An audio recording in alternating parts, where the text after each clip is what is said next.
kali bikin video akhirnya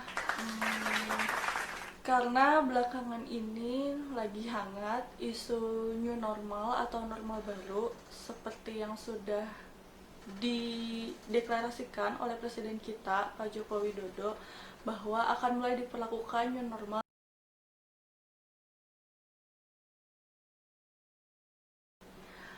Nah, udah tahu belum new normal itu apa? Mungkin bisa dicari nanti di Google. Intinya, menurut pemahaman aku, new normal itu perilaku baru atau perubahan perilaku untuk tetap menjalankan aktivitas yang biasanya. Tentunya karena pandemi ini supaya ekonomi terus berjalan. Jadi, kalau kita biasanya ke sekolah, ke kerjaan itu ya biasa aja normal. Nah sekarang ada perilaku yang berubah, misalnya jadi lebih aware terhadap kesehatan, jadi pakai masker, jadi jaga jarak, kurang lebih seperti itu. Lalu kenapa ingin ngebahas ini? Awal mulanya ketika dapet pesan WhatsApp dan juga nemu di beberapa explore Instagram tentang ini.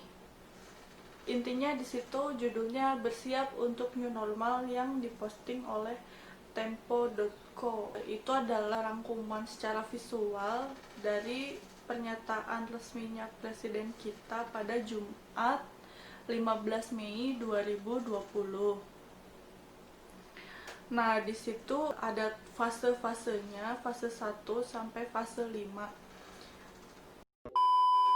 Di fase-fase tersebut, untuk fase 1, toko dan mall belum bisa dibuka kecuali untuk penjual masker dan fasilitas kesehatan. Di fase kedua, toko, pasar, dan mall diperbolehkan buka, tapi kegiatan berkumpul dan olahraga outdoor belum. Fase 3, kegiatan kebudayaan diperbolehkan dengan jaga jarak. Kegiatan pendidikan di sekolah dilakukan dengan sistem shift sesuai jumlah kelas. Olahraga outdoor diperbolehkan dengan protokol. Fase 4, pembukaan kegiatan ekonomi seperti di fase 3. Kemudian bertahap ke restoran, kafe, bar, gym, dan lain-lain. Pelesir keluar kota dengan pembatasan jumlah. Pokoknya detailnya nanti bisa kalian baca karena informasi ini juga udah banyak. Sini menurut aku setiap fase itu lumayan cepat. Aku sih penasaran sebenarnya protokolnya udah disiapkan oleh kementerian. Ini nih, seperti ini. Jadi, Kementerian Kesehatan sudah memberikan surat edaran dengan nomor HK.01.2021/Menkes/335/2020 tentang protokol pencegahan penularan coronavirus disease atau COVID-19 di tempat kerja, sektor jasa, dan perdagangan atau area publik dalam mendukung keberlangsungan usaha. Di sini nanti bisa kalian cari komplit tentang surat edaran ini. Sebenarnya di sini juga diatur rinci tentang pembatasan dengan kondisi normal baru, seperti himbauan pakai masker sudah jelas itu wajib. Kemudian sektor usaha yang berjalan wajib menyediakan banyak tempat cuci tangan atau hand sanitizer. Sebenarnya di beberapa sektor yang aku tahu juga lihat lewat Instagram, beberapa perusahaan yang nggak bisa libur saat PSBB kemarin juga sudah menerapkan. Contohnya, cuman aku masih penasaran seberapa aware sih orang-orang. Kalian tahu sendiri kan, kemarin-kemarin di pasar rame, di mall rame ketika dibuka. Nah, mungkin di surat edaran resmi Menkes juga disebutin perlu ada tanda atau infografi di tempat-tempat keramaian tersebut agar orang-orang bisa lebih aware lagi. Kemudian akan dijaga ketat oleh TNI dan Polri.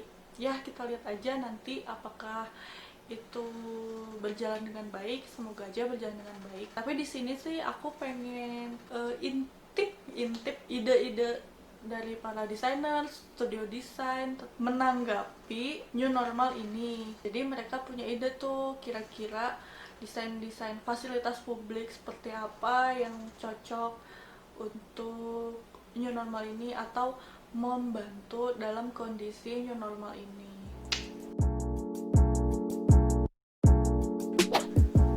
Yang pertama mungkin yang udah aku lihat langsung itu kalau aku ke supermarket, sekarang mulai pakai jalur kayak jalur masuk panahnya misalnya sebelah kanan, jalur keluar sebelah kiri, dan pasti ada security-nya untuk ngecek suhu sama nomor antrian juga. Jadi kan di beberapa supermarket juga orang yang ada di dalam itu kan dibatasi jumlahnya. Mungkin di Indonesia ada kayaknya gininya dulu buat pejalan kaki supaya nggak tabrakan gitu. Terus kalau di dalam supermarketnya sih udah ada tanda kayak gini.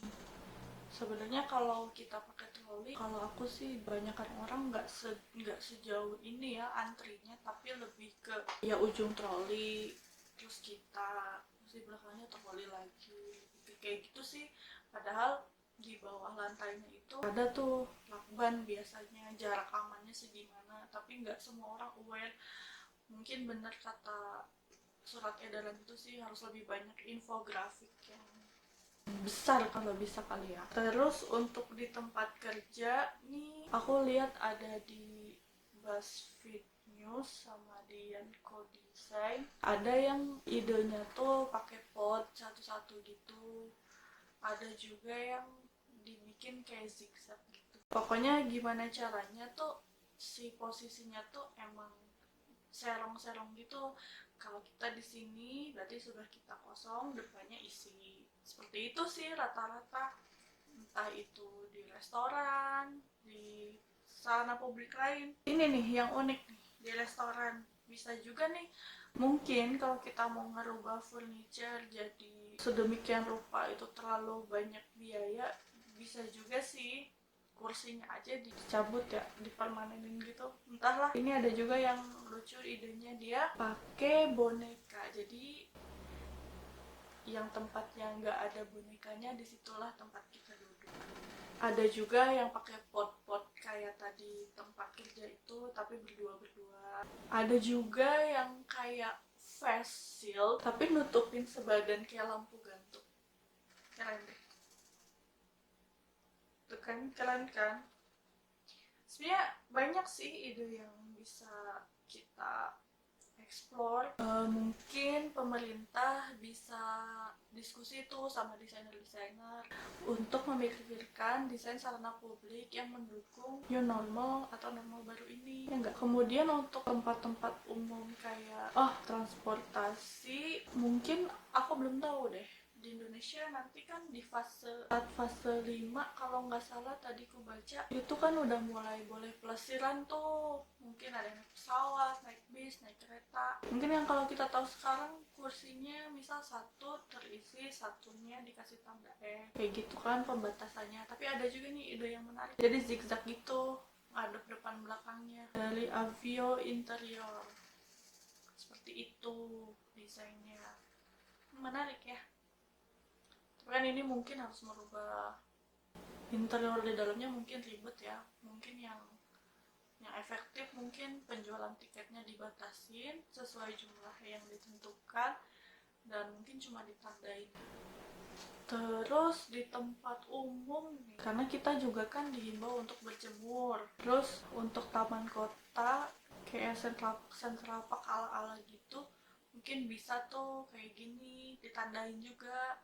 Orang boleh ngumpulnya, pokoknya jangan sampai desak-desakan gitu.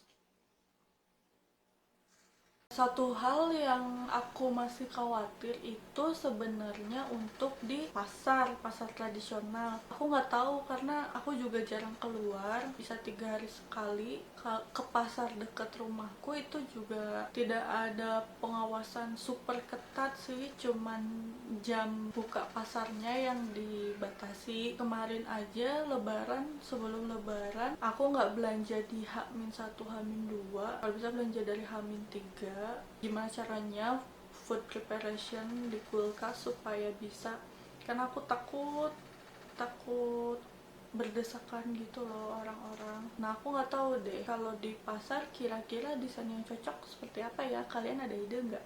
Ya itu beberapa ide-ide menarik yang udah kita lihat. Mungkin ide-ide ini bisa diterapin di masa yang akan datang kalau virusnya bandel, susah pergi. Ini yang bandel virusnya atau manusianya BTW. Tapi kita berharap lah semoga kondisinya membaik.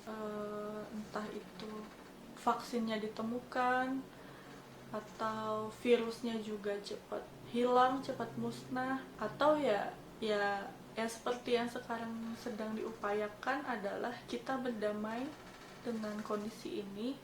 Berarti kita harus bekerja keras supaya kita tetap terjaga kesehatannya di tengah-tengah normal baru ini. Itu aja mungkin yang bisa aku diskusiin. Kalau ada ide bagus tentang yang berkaitan dengan tema ini, mungkin boleh dikasih tahu di komen. Terima kasih.